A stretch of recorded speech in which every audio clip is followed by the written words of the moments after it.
I'm going to bring in veteran journalist and columnist Errol Pilgrim. Good morning to you, Errol. How are you this morning? Hi, good morning, Rennie. I'm fine, except for a little cold here and there, but I'm surviving. Well, brother, I'm happy to hear that you're surviving. At the end of the day, that is what we have to do. At 23 minutes after 10 o'clock, you heard the closing area of Dr. Winford James as I move into this area of not showing up at the Independence Day parade. I find it a total outrage. He concurred, he did too. Are you at variance, or do you feel the same way we do?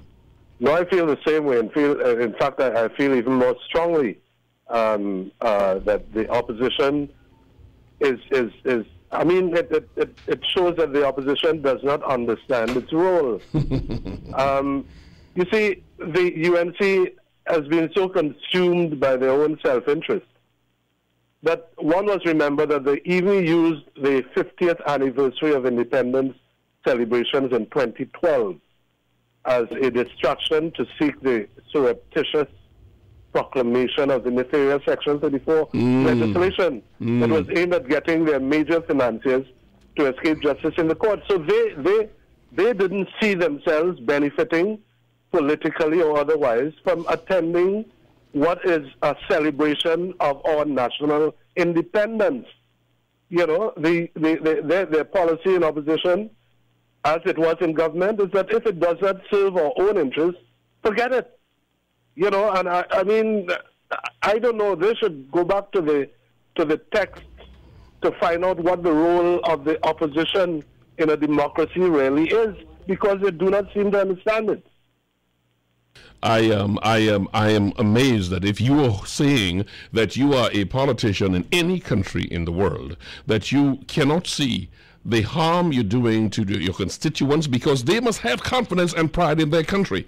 I cannot see how you can say you represent people who are part of that whole, but you refuse to participate in something that should be as non-partisan as independence celebrations. Exactly. Now, I will go a little further to say that they would not treat the celebrations of Indian Arrival Day, nor the celebration of Eid, nor the celebration of Diwali in the same way. In fact, if the Prime Minister, Dr. Rowley, put it in his mind to stay away from either of those celebrations, you would not hear the end of it. And we should not hear the end of it also from us. The fact of the matter is, these are components of Trinidad and Tobago. So you should be at each component. Now, when you get to the overarching one body, which is the nation's independence, there is just no explanation. Nothing to me can forgive the fact that you are absent from it. Exactly. And I think that Dr. Rudvinath Kapil must be turning in his grave, because he is the one who sought a compromise with Dr. Williams to present a unified force at Westminster to complete the whole independence process. That is right. And Dr. Williams made certain concessions with respect to Senate appointment, and so on. And Rudy Cavalier gave a very splendid address, acclaiming the independence of Trinidad and Tobago. And now you're spitting all of this out of your mouth that says it is not in our interest to be there. Anybody at all. Anybody at all. Goodness. Anybody at all who cares about this country. What else can we expect?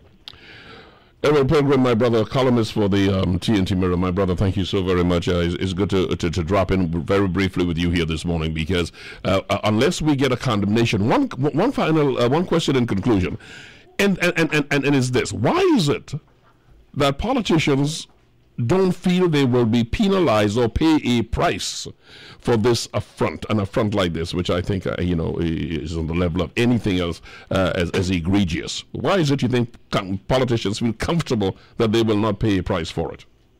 I think it goes back to even politicians like Donald Trump, and the answer is their political base.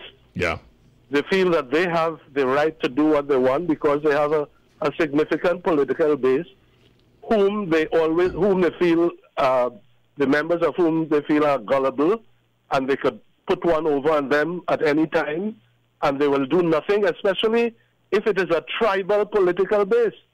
You know, there's nothing they can do that is wrong. It is an outrageous situation.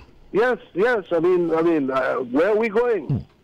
You know, as a country. We have to get to the point where people start paying for things like this, and of course the only way people can pay for this is the national outrage, one, and two. Definitely. And two, the other thing is when they get to the polls, they need to be reminded that you did not see it as important to be there celebrating the independence of my country. You cannot now seek to lead my country. I mean, this is just unbelievable. Definitely.